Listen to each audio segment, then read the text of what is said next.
I am a lover of the wild myself, yet I never stop to ask myself the question why, even if I love it already, it's important or interesting to visit national parks to watch wild animals.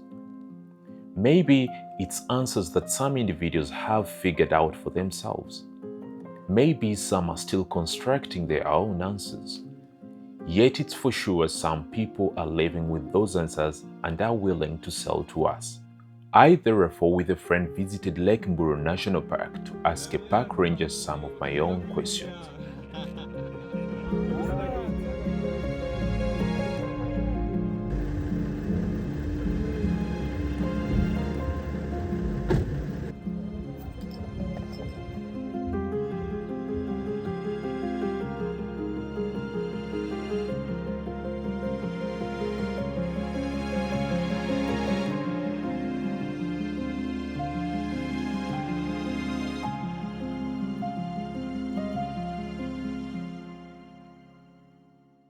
Hello.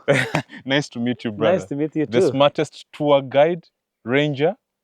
Thank you so much. Yeah. In Lake Mburo National Park. Lake Mburo National Park. Yes. This is one of the most beautiful parks in Uganda. Thank you so I've much. been to about 7 of them, and I would rank this one number 2 for sure. Why shouldn't it be number 1?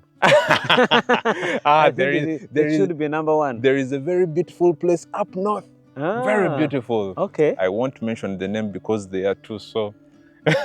Noted. That's confidential information. Okay. So tell me, how do you become a ranger, and why did you love to become a ranger? I really love to become a ranger because it is the thing that I treasured even when I was still young. I really looked at the way how our natural features were diminishing, especially in the areas we come from, and I thought I would be one of the 100 people who have taken part in the conserving the few remaining natural resources. Why is it 100 people exactly? It's not 100 people, as I said, but one of the few or one of the many who have participated in conserving natural resources. Yes. Oh, that is wonderful. And you say you're a ranger only here in Mburo since you started, or? Yeah, since I started, I've been a ranger at Lake Mburo National Park, but I'm still flexible enough to work in other national parks. That is brilliant. If my bosses tend to transfer me to such areas. Yeah. In life we have to be adjustable, eh? Yeah. You're very smart, eh? Thank you so much. So it means everything. You know, sometimes what we dress up in tells who we are as people. Sure. And you give off a very good energy, eh? Sure. Yeah. Thank you. So Lake Mburo National Park, where I've seen beautiful nature out there. Tell us a bit about Lake Mburo National Park. And why exactly do you think people should visit national parks? What is the importance? The Lake Mburo National Park, it covers an average area of 370 square kilometers. Within this coverage, the park is naturally gifted with different ecosystems, which range from the open savanna grasslands, the savanna woodlands, the rock outcrops, different hills and valleys, the wetland system, and 5 lakes in the park. And being a unique national park, it has unique animals. For example, the world's biggest antelopes, the elands, are only found in 2 national parks, Lake Mburo and Kidepo National Park. Yeah. We also have the only McDonald animals. Those are the impalas. Yeah. It is the only national park where you can find the impalas. Really? Yes. Yeah. Still, Lake Mburo is the national park where you can find large families of zebras. The zebras are in 2 national parks, Lake Mburo and Kidepo Valley, but Lake Mburo, being a small park, it does not stop it from having the most population of zebras. Yeah, and on the game drive, I noticed that maybe they're even the most in the park, the biggest animal species. Exactly. More than any other animal. Yes, they're the biggest animal species more than any other animal. This park is also unique in a way that in southwestern region, which has 7 national parks out of 10, it is the only park that has currently the large population of the giraffes. Yeah, because in southwestern Uganda, the 7 national parks, it's only Lake Mburo which has the giraffes, which has also made more people to come and visit Lake Mburo National Park. Yeah. No, it's a very beautiful place. And when you talked about the different landscapes, the hills, the rocks, the valleys, the lakes, it all adds to that beauty and tranquility of this place. Exactly. Very beautiful. Exactly. This park, I think, is very special, and I want you to tell us something about what I'm going to tell. I've visited many national parks, and in most of them, you cannot walk around. Lake Mburo National Park, we can walk around. I've seen people cycling. That is very unique. So much Even unique. here, we are standing, but we won't be fined for that matter because we are not doing it illegally. In other parks, you'll find, right? Yes. Why exactly is it that Lake Mburo National Park has let people go out on bicycles and walking? Isn't it dangerous? The most activity which is selling this national park is a walking experience. Wow. Whereby visitors, after long travels, they have been in the cars, they have visited other parks, have been seeing animals in their cars, they feel more relaxed when they are stretching up their legs while walking and getting close to the animals. Whatever people think it is not possible, it becomes possible in Lake Mburo National Park. Wow. And the reasons why Lake Mburo National Park we do the walking activities is because the park does not have most dangerous predators, especially the lions. Also, the park does not have most dangerous browsers, like the large herds of the elephants. These would be the animals that would make people fear to walk out of their cars and start walking close to the animals. The few animals that we have in this national park, most of them are friendly, so long as you have approached them in a friendly way. The only animal we tend to panic of when we are walking is the buffalo. But we also use our eyes, look left and right. We also use our ears, listen to the movements of the animals so that we do not get into the ambush of the buffaloes, and at the same time looking at it on a distance so that we are able to walk in relation to the surrounding dangerous animals.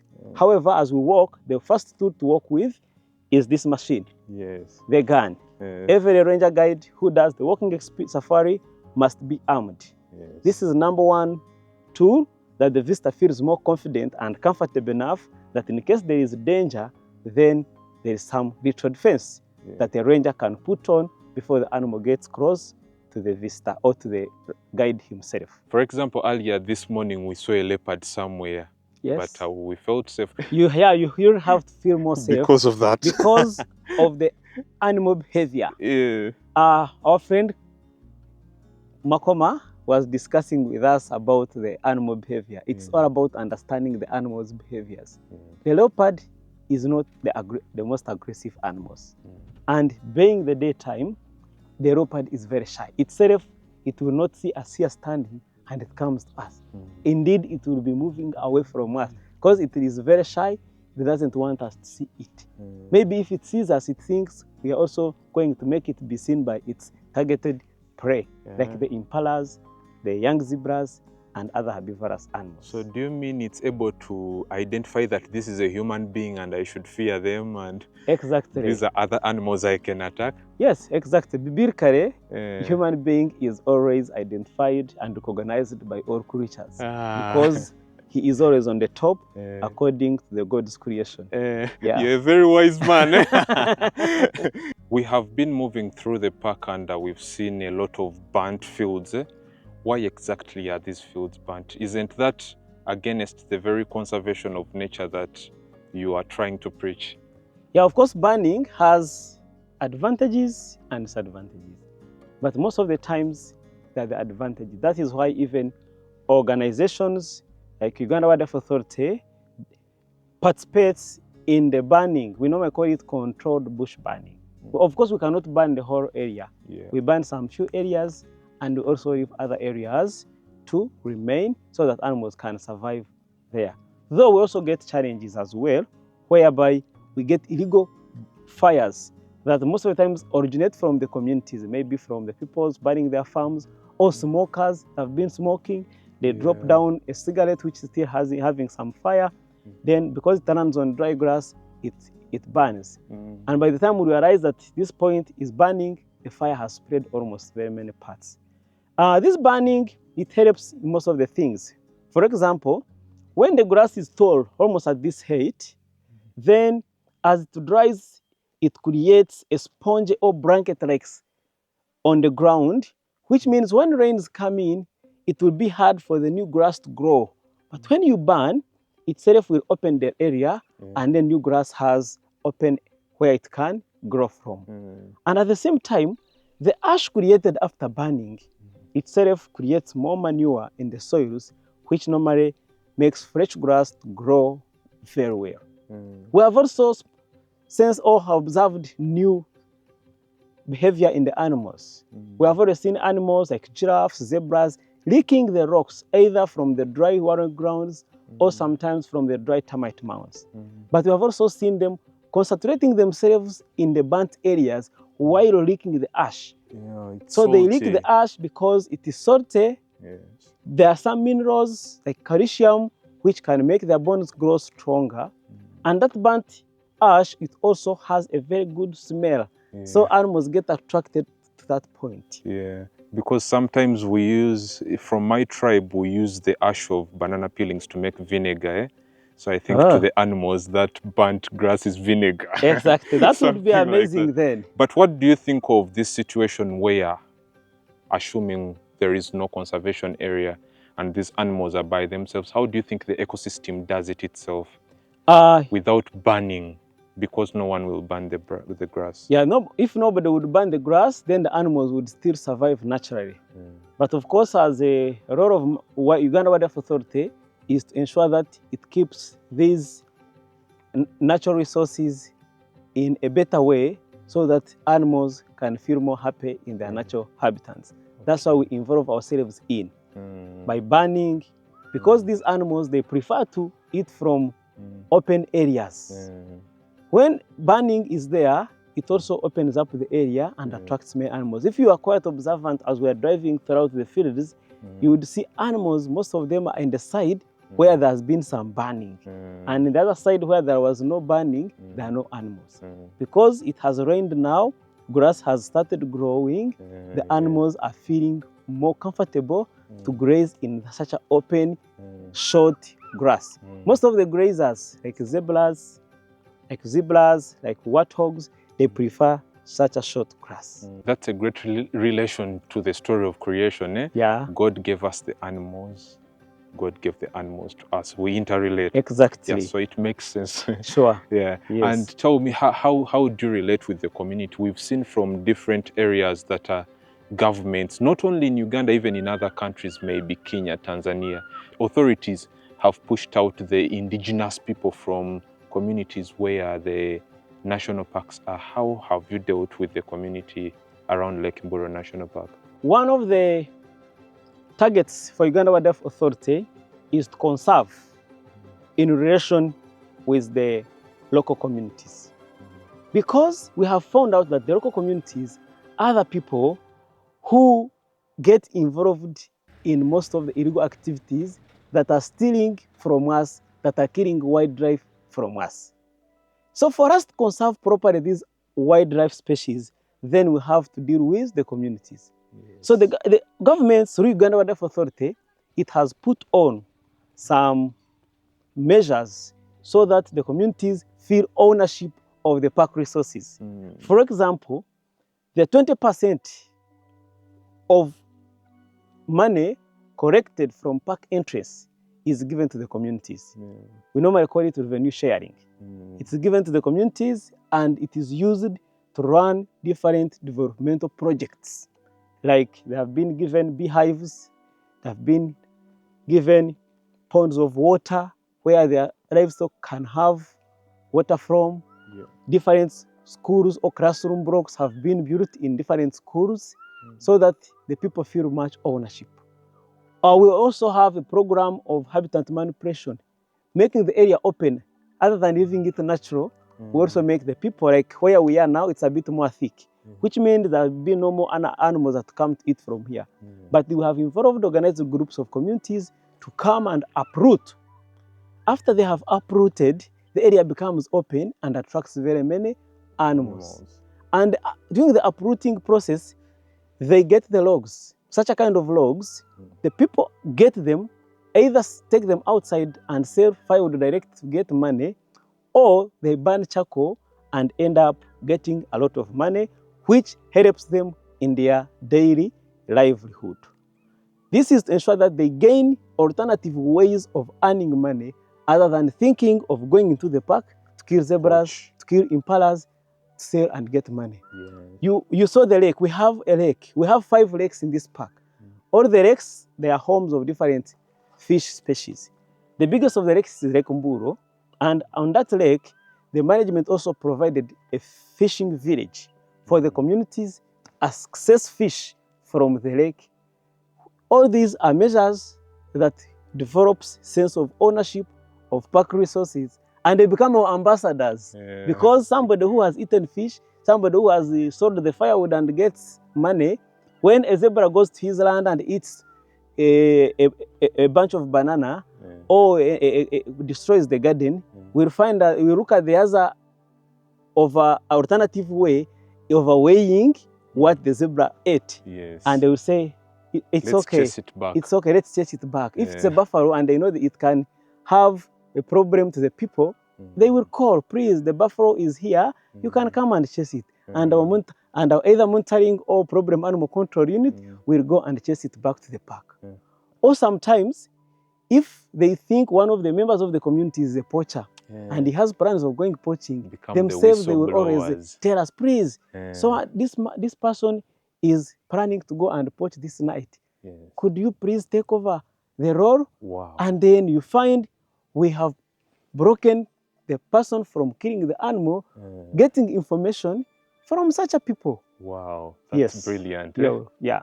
So, what are the best seasons to visit Mburo? Thank you so much. And are there seasons anyway? Other parks we know they are on and off seasons. How about There are seasons, of course, for tourists. Though Lake Mburo National Park, you can visit it all year round. But the best point, or the best time to come in Lake Mburo National Park most of the times is during the drought season, when animals are concentrated around the watering points and all the tracks are dry. No expectations of getting stuck. But still, with 4-wheel drive vehicles in the rainy seasons, they still enjoy Lake Mburo National Park. And that is the time when animals are widely distributed everywhere, because every point has some water, so it makes the animals concentrate in all areas, since they know there is water. What specific months are these we are talking about? The very dry ones, and also the very wet ones. This national park, it receives 2 rainy seasons in a year. And the first rainy seasons are in the months of February, March, April, and early May. And then the drought season is in late May, June, July, and early August. Then in between the mid-August, then in the following months up to December, we normally have March rains. And then January, February, again another drought comes in. Yes. So whoever is viewing knows what time to choose according to what described is the best season for coming to Mburo. So I want to ask you one question, and maybe you'll also ask me one question. Okay. What do you think about life, especially considering the field you are to? For you, what is achievement? Are you satisfied in the job you are doing? What does life mean to you when you're here holding a gun, taking people around, protecting them? Yeah, life, of course, it has both challenging factors and successful factors. And where there is an advantage, there is also a disadvantage. Though I'm really enjoying my job. Yes. Okay. Yeah. What life advice would you give to people? To me, since I'm in conservation, I always tell people, please, our natural resources are diminishing. We need to combine our efforts, put hands together to protect our natural resources, so that our generation can find them, our children can find them, and our grandchildren can find them. Yeah. That is very important. So it's my turn to take the question. Okay. I would also need to know from you. I did not know about your name. Tell me about your name. I am Daniel Wanyina, commonly known as Dan Around. I am a filmmaker. I move around capturing videos, telling people's stories. Oh, that's Yeah. wonderful. Yeah. And where could you have gotten that passion so that you at least specify in filming Yeah. wildlife-related videos? Wildlife-related videos. I grew up in a family where I was always taking pictures at functions. My dad always told me, Daniel, grab this camera and take pictures. He always had cameras at home. So at a time when I dropped out of the university and I was trying to search for what do I want to be in life, I started looking back. Daniel, you love touring, you love walking around, discovering different places. My mom actually said I have itchy feet. Yeah. I never settle in one place. So I asked myself, I told myself, you like to tour around. You know how to operate a camera. And a primary teacher of mine told me I know how to tell stories well. That was back in primary school. So when I thought of these three things, I brought them together, and that's how I found myself starting to do stories through film. And I want to emphasize the importance of teachers. You're also a teacher. You've taught me a lot about Lake Mburo. Sure. I'm also a teacher because when I'm making videos, I give them out to people. So I want to stress out the importance of teachers telling other people how good they are in whatever they are. Like my primary teacher told me, you never know whatever they tell us is going to shape us to be. Sure. Yeah. Yeah. Wow, that's amazing. Yeah. Maybe that's the question I had. Thank you so much. Thank you so much for your time, Demiano. Yeah, thank you for visiting Mburo National Park. Yeah. Always come. It's a pleasure. Okay. The smartest guide. Thank you so much. Yeah, the most celebrated ranger guide. Thank you so much. Yeah, pleasure. Yeah. Okay. I have traveled to more than 7 nature parks or reserves in Uganda, and undoubtedly Lake Mburo National Park is top level. It could be my second best, at worst third if I'm to really deeply think about what it offers versus what other national parks or reserves in this country offer. This is the end of my exploration here. Thank you so much for coming along on this journey. If you want to support this channel, hit the subscribe button, like this video, watch other videos on this channel, and see you in the next one. Ciao.